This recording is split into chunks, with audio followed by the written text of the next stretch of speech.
Welcome back to AR സമരം. അപ്പോൾ നമ്മൾ കൈനാട്ടി ജംഗ്ഷനിൽ നിന്നും നമ്മൾ വടകര വരെയുള്ള ദേശീയപാതയുടെ ഏറ്റവും പുതിയ കാഴ്ചയാണ് നമ്മൾ അപ്ഡേഷൻ ചെയ്യാൻ വേണ്ടി പോകുന്നത്. അപ്പോൾ ചാനൽ കാണുന്ന ആളുകൾ ഉടൻ തന്നെ ഒന്ന് ലൈക്ക് ചെയ്തോളൂ. അതോടൊപ്പം തന്നെ നിങ്ങളുടെ നിർദ്ദേശങ്ങൾ, കമൻറ്റ്, ഷെയർ എല്ലാം നിരനിരയായി പോരട്ടെ. ഇപ്പം നമ്മൾ കൈനാട്ടി ജംഗ്ഷനിൽ ദേശീയപാതയുടെ വർക്ക് നോക്കുകയാണെങ്കിൽ നമ്മളെ പുതിയ 6 വരി പാത ലെഫ്റ്റിലോട്ട് ചേർന്നിട്ടാണ് പഴയ ദേശീയപാതയോട് ചേർന്ന് അലൈൻമെൻറ്റ് എടുത്തുകൊണ്ടാണ് പുതിയ ദേശീയപാത കടന്നത്. അതായത് നമ്മളെ റെയിൽവേ ഗേറ്റൊക്കെ വരുന്നതിന് മുന്നേയുള്ള ദേശീയപാത ഇവിടെ ചേർന്നുകൊണ്ടാണ് പോകുന്നത്. ഇപ്പോൾ ഇവിടെയൊക്കെ വർക്ക് കാര്യമായ രീതിയിലൊന്നും നടന്നുകൊണ്ടിരിക്കുന്നില്ല. ഇന്നത്തെ ദിവസം നമുക്ക് എവിടെയും വർക്കേഴ്സിനെ ഒന്നും കാണാൻ സാധിക്കുന്നില്ല. പിന്നെ ഇവിടെ 6 വാളുകളൊക്കെ സ്ഥാപിച്ച് കഴിഞ്ഞിട്ടുണ്ടായിരുന്നു. അതൊക്കെ ഇപ്പോൾ എന്തായാലും നമുക്ക് താഴെ ഭാഗത്ത് സർവീസ് റോഡിൻ്റെ ഭാഗത്തൊന്ന് ചെന്ന് നോക്കാം. അപ്പം നമ്മൾ ചോറോഡ് ഗേറ്റിൻ്റെ ആ ഒരു ഭാഗത്താണുള്ളത്. അപ്പോൾ ഇവിടെയൊക്കെ ഡ്രൈനേജിൻ്റെ വർക്കാണ് ഇപ്പോൾ നടന്നുകൊണ്ടിരിക്കുന്നത്. അതായത് ഓപ്പോസിറ്റ് സൈഡിലുള്ള ഡ്രൈനേജ് റോഡ് ക്രോസ് ചെയ്തുകൊണ്ട് ഇതിലോട്ട് ലിങ്ക് ചെയ്തുകൊണ്ട് പിന്നെ നമ്മുടെ സർവീസ് റോഡിനോട് ചേർന്നുള്ള ഈ ഡ്രൈനേജിലൂടെ മഴവെള്ളമൊക്കെ പാസ് ചെയ്യാനുള്ള ഒരു സംവിധാനമാണ് ഇപ്പോൾ ചെയ്തുകൊണ്ടിരിക്കുന്നത്.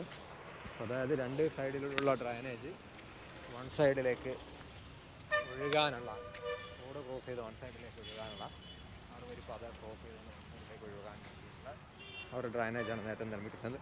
അപ്പം ഇവിടെ സർവീസ് റോഡിൻ്റെയൊക്കെ ടാറിങ്ങാണ് അടുത്ത് നടക്കാറുള്ളത്. അപ്പോൾ നേരത്തെ നമ്മൾ 6 വാള് കാര്യങ്ങളൊക്കെ കുറേ മാസങ്ങൾക്ക് മുന്നേ സ്ഥാപിച്ചിരുന്നു. ഇതൊക്കെ ഇപ്പോൾ ചരിഞ്ഞ് കിടക്കുന്ന ഒരു സാഹചര്യമാണത്. ഇതൊക്കെ വീണ്ടും അലൈൻമെൻറ്റ് കറക്റ്റാക്കേണ്ട ഒരു സാഹചര്യമാണ്. ഈ പ്രദേശത്താണ് നേരത്തെ മാലിന്യങ്ങളൊക്കെ കൊണ്ട് തള്ളിയിരുന്നത്. അതിൽ നിന്നൊക്കെ ഇപ്പോൾ നാട്ടുകാർ ഞാനൊക്കെ ഇടപെട്ട് ഭയങ്കര വൃത്തിയാക്കിയതിന് ശേഷം അത്തരം ആളുകൾ ഇതിൽ അതിൽ നിന്ന് പിന്മാറിയിട്ടുണ്ടോ.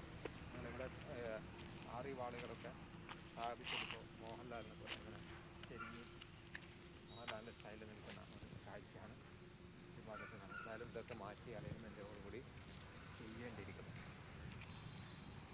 ഇതൊക്കെ നമ്മൾ നേരത്തെ ഉണ്ടായിരുന്ന നമ്മളെ റെയിൽവേ ക്രോസിംഗ് ഒക്കെ വരുന്നതിന് മുന്നേ പണ്ട് ഗേറ്റൊക്കെ ഉണ്ടായിരുന്ന സമയത്തുണ്ടായിരുന്ന ദേശീയപാതയാണ്.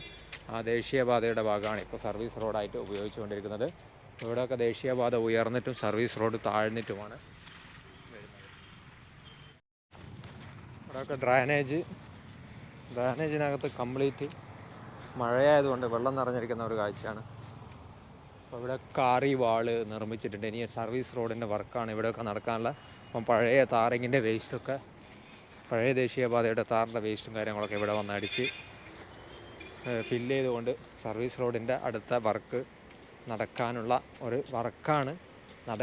വർക്കാണ് ഉള്ളത്. പക്ഷേ വർക്ക് മന്ദഗതിയിൽ തന്നെ പോയിക്കൊണ്ടിരിക്കുന്ന കാഴ്ചയാണ്.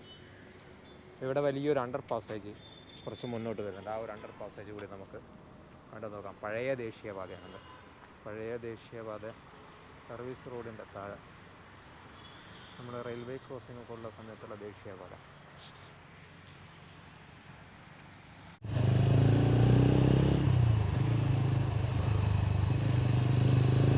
ചോറോഡ് ഇവിടെയും ഒരു അണ്ടർ പാസേജ് ഉണ്ട്. ആ അണ്ടർ പാസേജിൻ്റെ വർക്കും ഈ പറഞ്ഞതുപോലെ 1 വർഷത്തിൻ്റെ അടുത്തായി. അണ്ടർ പാസേജിൻ്റെ സൈഡ് വാൾ നിർമ്മിച്ച് ഇങ്ങനെ വെച്ചിട്ട് അതിനുശേഷം അതിൻ്റെ ടോപ്പ് കാര്യങ്ങളൊന്നും കോൺക്രീറ്റ് ചെയ്തില്ല. അതൊക്കെ കാട് പിടിച്ച് ഇങ്ങനെ നിൽക്കുകയാണ്.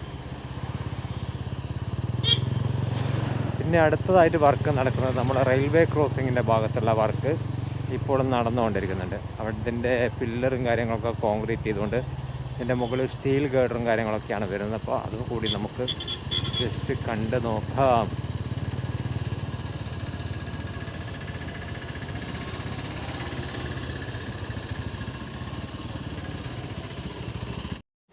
അപ്പം നമ്മൾ റെയിൽവേ ക്രോസിങ്ങിൻ്റെ ഭാഗത്തുള്ള പില്ലറിൻ്റെ വർക്കാണ് ഇവിടെ നടന്നുകൊണ്ടിരിക്കുന്നത്. പില്ലറിൻ്റെ വർക്ക് കഴിഞ്ഞ് അതിൻ്റെ ഫൈൽ ടോപ്പ് കോൺക്രീറ്റ് കഴിഞ്ഞ് ഇനി ഇതിൻ്റെ മുകളിൽ ഗേഡറും കാര്യങ്ങളൊക്കെ സ്ഥാപിക്കാനുള്ള വർക്കാണ്. സ്റ്റീൽ ഗേഡറുകളാണ് ഇവിടെ നിന്ന് വരുന്നത്. നമ്മളെ ചോറോട് റെയിൽവേ ക്രോസിങ്ങിൻ്റെ നിലവിലുള്ള റെയിൽവേ ക്രോസിങ് പഴയ ദേശീയപാതയോട് ചേർന്നിട്ട് തന്നെയാണ് ഈ ഒരു റെയിൽവേ ക്രോസിങ് വരുന്നത്. അപ്പോൾ അതിൻ്റെ ഓപ്പോസിറ്റ് സൈഡിലും വർക്ക് നടക്കുന്നുണ്ട്.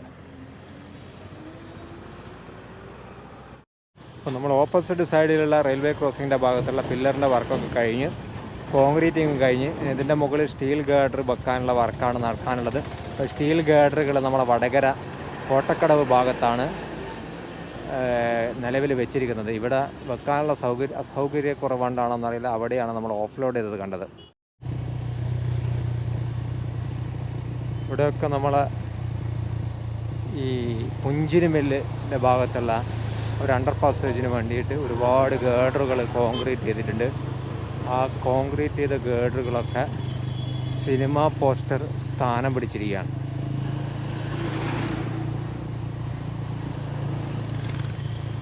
പിന്നെ ചില ഗേഡറുകളൊന്നും വാഗാട് ഒരുപക്ഷെ കണ്ടുപിടിക്കാൻ കഴിഞ്ഞെന്ന് വരില്ല. കാരണം കംപ്ലീറ്റ് കാട് പിടിച്ച് അതിൻ്റെ ഉള്ളിലൊക്കെ ആയിപ്പോയിട്ടുണ്ട്. അത്രയും കാലപ്പഴക്കം ഗേഡറുകൾക്കുണ്ട്.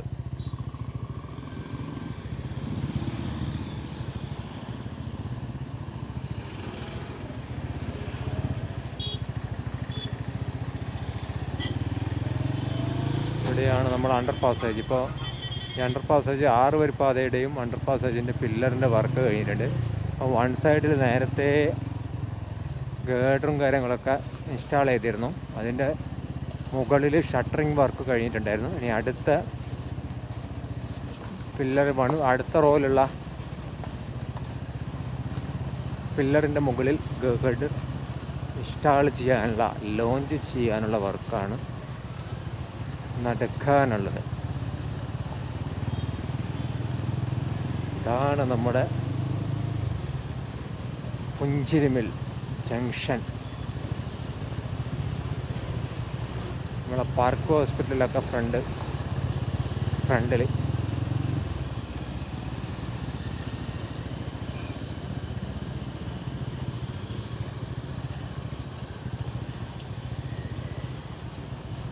ഒരു രക്ഷയില്ല. റോഡൊക്കെ തോടാണ്. ഇതിലൊക്കെ ഒരു 3 വർഷം ഇനിയും ഇതേപോലെ 3-3.5 വർഷം 4 വർഷമൊക്കെ ഈ ദേശീയപാതയിലൂടെ കുണ്ടും കുഴിയും താണ്ടിക്കൊണ്ട് യാത്ര ചെയ്യണമെന്നത്. കാരണം ഇങ്ങനെ വർക്ക് പോവാണെന്തെങ്കിലും ഈ രീതിയിലാണ് ദേശീയപാതയുടെ വർക്ക് എടുക്കുന്നതെങ്കിൽ മിനിമം 3 വർഷം കൂടി ഇനി എടുക്കേണ്ടി വരുമെന്ന കാര്യത്തിൽ യാതൊരു സംശയമില്ല. പൊടിയും കുണ്ടും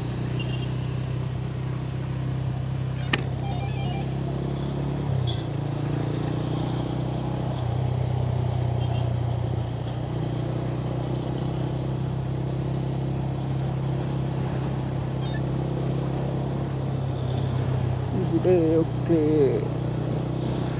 മണ്ണടിച്ചുയർത്തിക്കൊണ്ടാണ് പുതിയ ദേശീയപാത കടന്നു വരിക.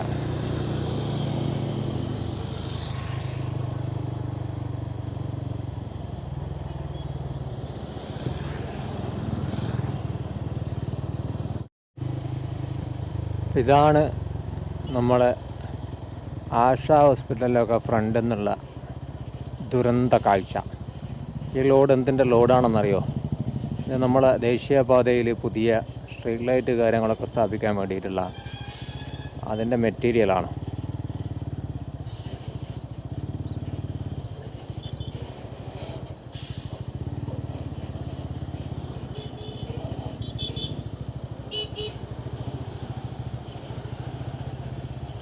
ഭയങ്കരമായ ട്രാഫിക് ബ്ലോക്കാണ്.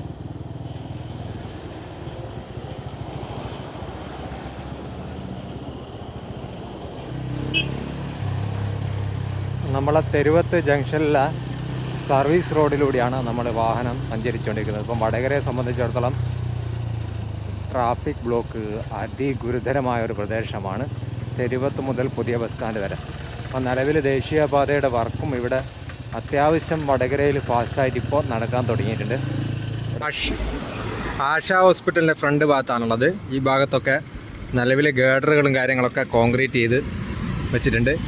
ദേശീയപാത ഇവിടെ നിന്ന് അങ്ങോട്ട് എലിവേറ്റഡ് ഹൈവേ ആയിട്ടാണ് കടന്നു പോകുന്നത്.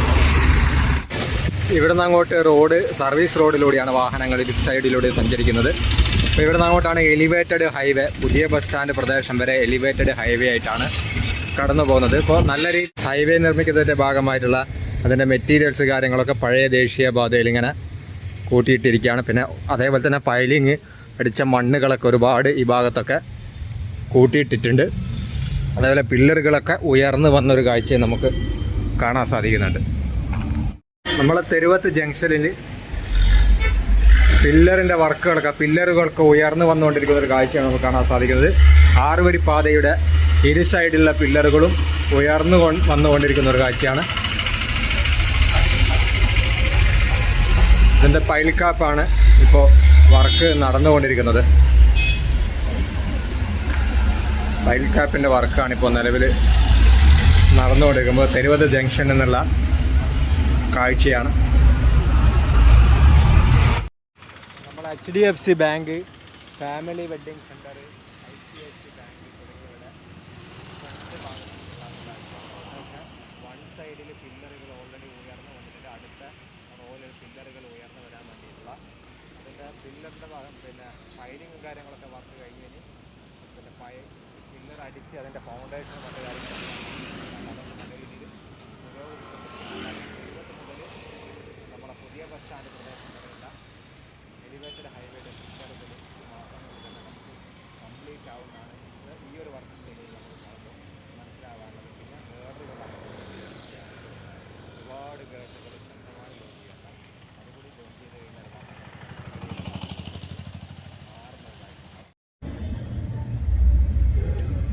നമ്മളെ വടകര പുതിയ ബസ് സ്റ്റാൻഡ് പ്രദേശത്ത് നിന്നുള്ള വർക്കിൻ്റെ കാഴ്ചയാണ്.